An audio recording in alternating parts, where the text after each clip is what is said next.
Welcome everyone to PNPI's Researcher Showcase Series, featuring Alberto Guzman-Alvarez of the University of Pittsburgh. My name is Mary Ellen McGuire, and I'm the president of PNPI. I'm joined today by McGregor Obergfell, our Associate Director of Research and Congressional Education. The goal of this and all of our Researcher Showcases is to introduce you to the work of up-and-coming researchers in the federal higher education policy space. I'm going to start today by introducing you to Alberto, who will then provide us with a quick overview of the findings of his recent work focused on estimating the cost of FAFSA verification at public colleges and universities. When he's finished, I'll ask a few questions to get us going, and then we'll take questions for all of you. Please feel free to submit questions you have about his findings at any time, including during his presentation, via the Q&A feature, and then McGregor will ask them for you during the Q&A.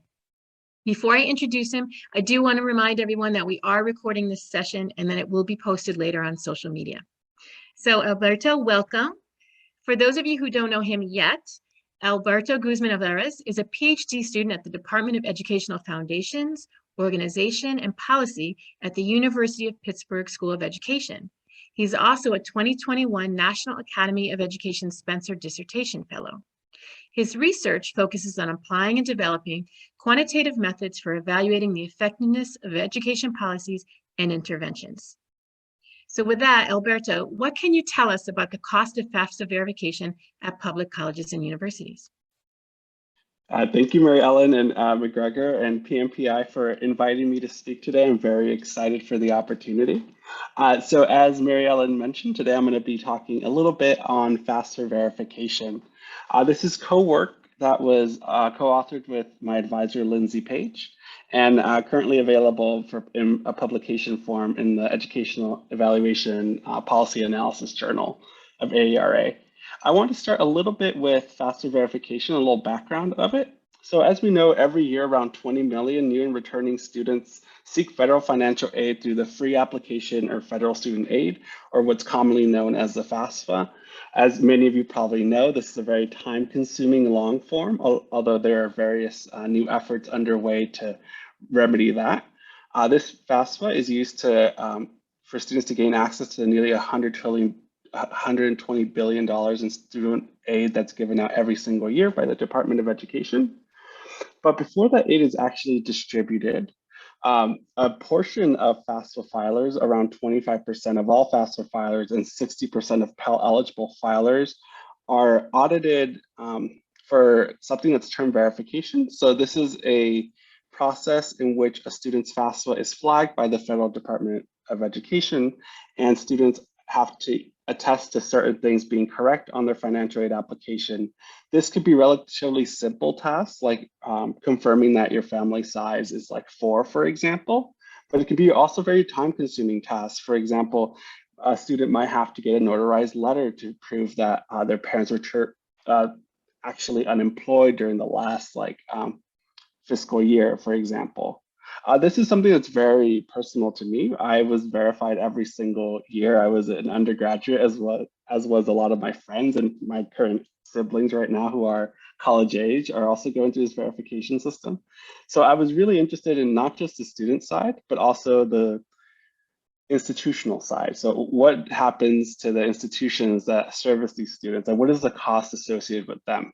Because something that's not very well known is that although the Department of Ed flags students for verification, the actual administering and processing of those verifications falls under college financial aid offices, not the Department of Ed. So next slide, please. So I wanted to figure out what are the implications of the institutions that these students attend who have to fall under this verification mandate. And for this, I relied on a national data set in collaboration with NASA, which is a National Association of Student Financial Aid Workers, administrators, and we estimated that the cost that institutions took to actually comply with the verification mandate. And we did this by different sectors. So we looked at 2-year publics, which are essentially community colleges, 4-year public institutions, and 4-year private institutions.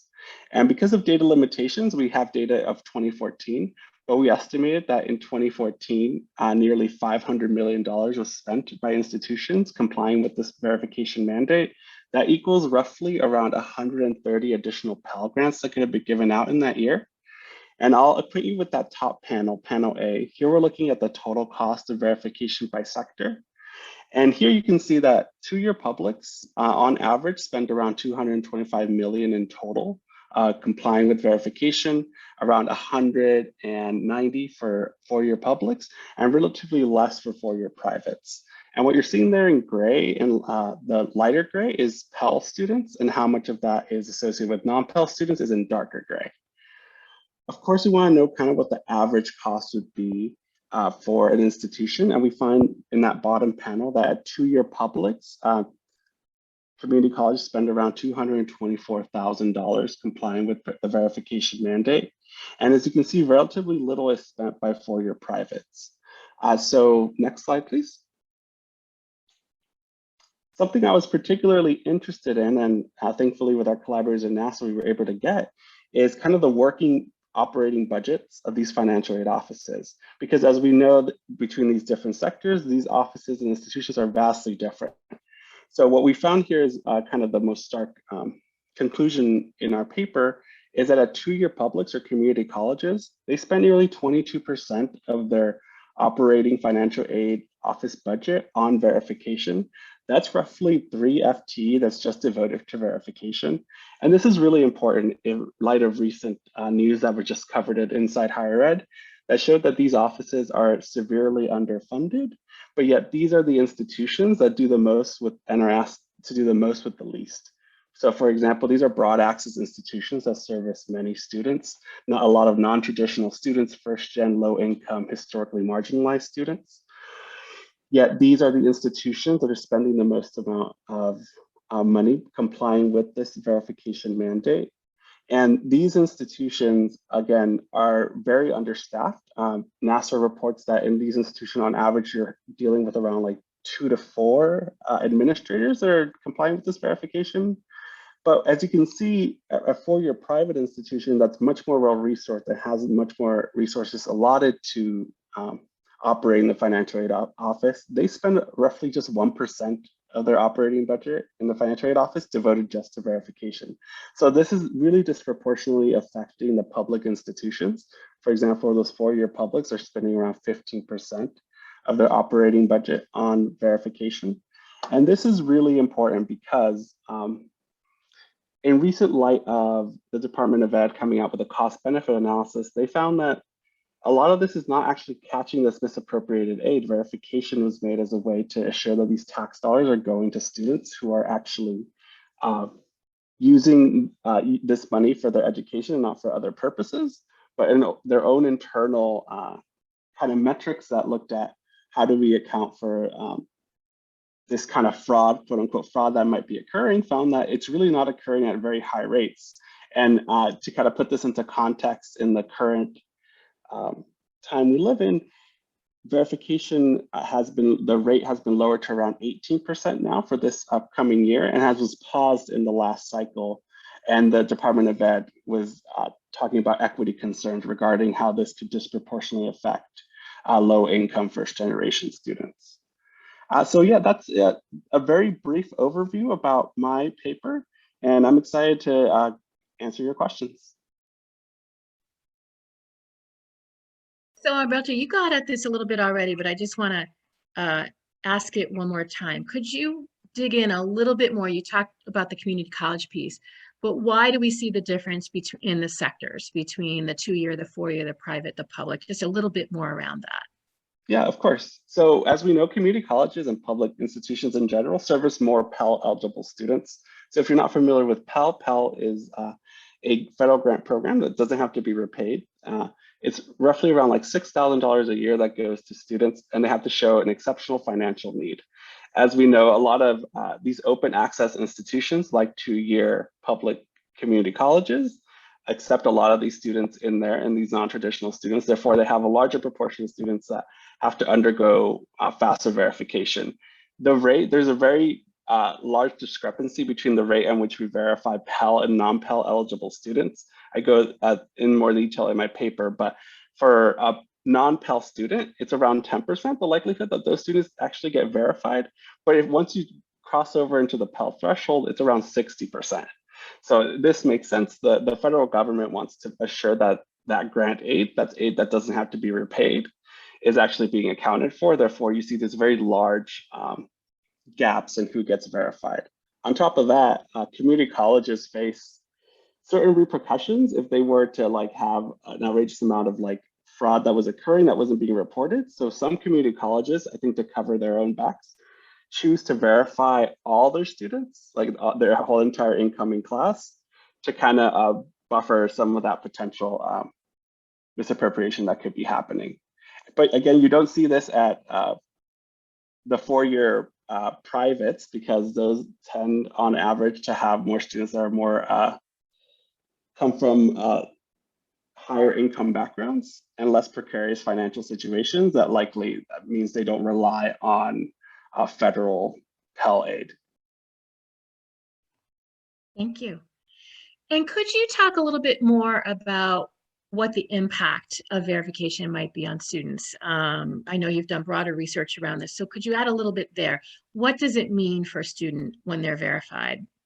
Yeah, so there's actually been a lot of work recently, although there's a lot more work that can be done around verification as implications on students. So a recent paper in EPA found that there were direct implications for students being selected for verification and their likelihood of enrolling in college. So they were less likely to enroll in college if they were selected for verification. Another implication is that verification can cause a delay in your financial aid. And for a lot of institutional and state and some federal aid, aid is first come, first served. So if a student has this process that keeps them from accessing that aid, even like for a few weeks, if not a few months, they may lose access to that aid they originally qualified for. Thank you. McGregor, do you want to take a few questions that have maybe been chatted in or in the Q&A? Yeah, so thank you, Alberto, and thank you everybody who has submitted questions so far. I have a couple questions in my queue, and then we will get to as many questions as we have. So I encourage people to upvote questions in the Q&A as well as to continue submitting them. So Alberto, you've touched on it briefly, stating that Pell eligible students are often selected for verification at higher rates than non-Pell eligible students. Could you talk about why that's the case? Yeah, so as I mentioned previously, it's because the Pell grant is the largest proportion of non-repayment aid that the federal government gives out. So therefore, the way verification works is to make sure that those federal dollars are allotted to students who are actually using them. So it ends up being the case that if you are getting Pell aid, you're likely also getting a lot of institutional and state aid. And so you're just likely to be flagged for verification at a much higher rate than, let's say, if you were a student that was not Pell eligible, therefore you weren't lower income and were just perhaps seeking federal loans. So federal loans wouldn't fall under this particular mandate. And again, it goes back to the reasoning being that Pell just makes up such a large proportion of the non-repayment aid that the federal government gives out. Great, thank you. I have a question from Karen McCarthy for you, Alberto. Does your paper include any policy recommendations? And we'll be sure to send out another link to the paper as well as Alberto's slides after our presentation today. But Alberto, could you give us a brief, I don't know, secret inside information on what your paper includes regarding policy recommendations? Yeah, I don't think there's any like secret insider type of information. And what's actually really interesting about this paper is that when it came out, the Future Act was still being debated in Congress. But since the paper has been published, a lot of the recommendations have been taken into place. But we still ask for a lot of transparency by the Department of Ed. Verification is a very much black box technique, and the way that students are selected for verification is very black box. The Department of Ed has a contract with an external contractor that does the algorithm that selects students for verification. And that's never actually been released to researchers or policy folks to understand what are those inputs that are going into why a student is selected for verification. We have a lot of ideas as to likely what makes you more likely to be selected for verification, like being Pell eligible, but we don't know if, like, for example, race or any types of those indicators might be going into the selection. The other thing I think recently that we should be focused on is more transparency by the Department of Ed on an internal cost benefit analysis that they conducted last year that actually led to them reducing that verification rate from like 25% to 18%. And the only thing that was kind of alluded to in the Department of Ed's like annual convening was that cost benefit analysis showed that verification wasn't getting the returns on the time investment when they were verifying at such a high rate, but it wasn't actually ever released. So we don't know what actually the implications of those findings were. I think just in general is just greater transparency by the department as to what is going on here specifically. Great, thank you. I have another question from Adrian. Barbara, I see your question. I'm going to hold that. I think that's a great question as we wrap up our Q&A section. So I'll hold on to your question until the end. But a question from Adrian Hagebrook. Alberto, did you notice any uptick in verifications at private institutions that are actively recruiting and admitting Pell-eligible students? We don't have the information to go to that fine grain, but that's a really great question. I wish we had the data to kind of look forward and look at those nitty-gritty details. Great, thank you. Encourage everybody to continue submitting those questions that you may have for Alberto. I actually am going to ask Barbara's question next. Alberto, what are some key questions for follow-up research on this topic? Yeah, I think I touched this briefly. I think we need to know the specific inputs that are going into the algorithm for FAFSA verification. We also need more data access. Verification data is very hard to find. You either find it at the institutional level. There was work at previously where like Vanderbilt was able to give researchers their data and have that verification flag. But there's very little data, if no data, that has that verification flag in the national setting. So we kind of have to do this investigative reporting to figure out who is getting verified. So I think if the department was more willing and had better data sharing agreements with researchers and policy think tanks, that would be a good step forward in this research. Additionally, I think we need to have a more serious talk about the equity implications of verification and financial aid in general. I think a lot of folks in the policy sphere tend to not see financial aid as an equity question. I'm a big believer that it is, and this is aid specifically that is going disproportionately to a large percentage of historically marginalized students that need this aid for various historical reasons. And we should make sure that those students are receiving that aid and it's allotted properly and diminishing as many barriers as we currently have in the entire college access pipeline. And verification is just one of them. Thank you, Alberto. That ties in very well with Tara Winchester's question. Thank you, Tara. Tara is interested in racial inequities within the verification selection process, but the FAFSA does not collect race or ethnicity information. Have you heard anything about whether FAFSA will begin collecting race and ethnicity information in the future?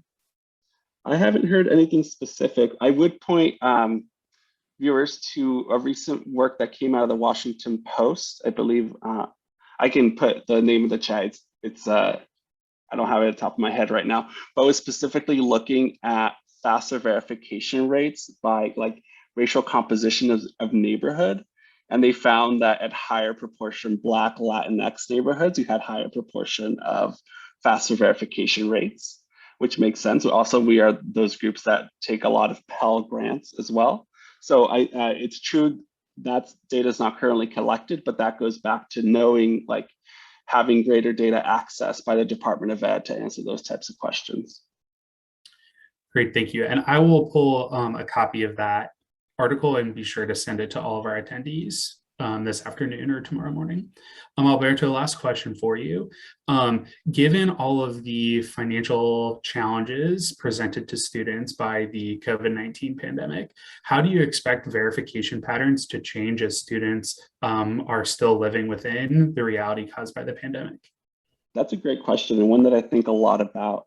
One thing that really came to mind early in the pandemic is that students, because of the way FAFSA works in general, which we use prior year, so essentially 2 years prior, your own or your parental like income or your parents' income to determine what financial aid you qualify for. Right, there a lot of happened 2 years ago that is different from now. So a big thing that was happening in financial aid offices was where students were going in and trying to get adjustments to their FAFSA to be more reflective of their parents' current financial situation. And what direct implication of that was that included a kind of a massive surge of requests to financial aid offices that a lot of their time needs to be spent on those particular requests, but because of the way verification works right now, a lot of their time was spent on verification. So there was just a disproportionate share of like time allotment to those specific needs. And this is something that I like to reiterate all the time. Financial aid offices are process more than just verifications. They provide very critical supports to students, predominantly lower income students that need access to financial aid. And that can be in the form of like emergency aid that's distributed by the institution, but it could also be changing your current FAFSA to reflect your or your parents' current financial situation. And I think because of the COVID-19 pandemic and everyone's financial situation changing, there's a higher stress demand on those offices to do more. But again, as recently reported by Inside Higher Ed, they're very low staffed right now and finding it very hard to recruit financial aid administrators because that's a very specific job and a very specific skill set, but those people are not being paid what they should be paid, at least in my opinion, to do that work. And we have on top of this bigger process that takes up a lot of their time instead of doing these crucial supports to students. Great. Well, thank you, Alberto, and thank you everyone for submitting your questions. I'm going to turn over to Mary Ellen for a brief final thought from Alberto and a close. So Alberto, this is the part where we do allow you a last minute. Is there a final thought, maybe something you want to amplify one more time or something that you've thought of after the fact that you want to add? The floor is yours. Yeah. Thank you again for having me. And one thing I'd like to close with is, this is also reported in our paper, to think about the fact that we nearly audit lower income students at 20 times the rate that federal tax returns are audited by the federal government. That's really stark to me. And we really need to see what are the implications of those disproportionate audit rates. I would argue that someone misreporting their own finances in their federal tax return is doing a lot more damage, quote unquote, to like federal tax dollars than the lower income student sitting in their dining room table just trying to apply for financial aid. Thank you, Alberto. I want to really, again, thank you for sharing your knowledge and your work. This is really important work and we appreciate you showcasing it here. I want to thank everyone for coming today. On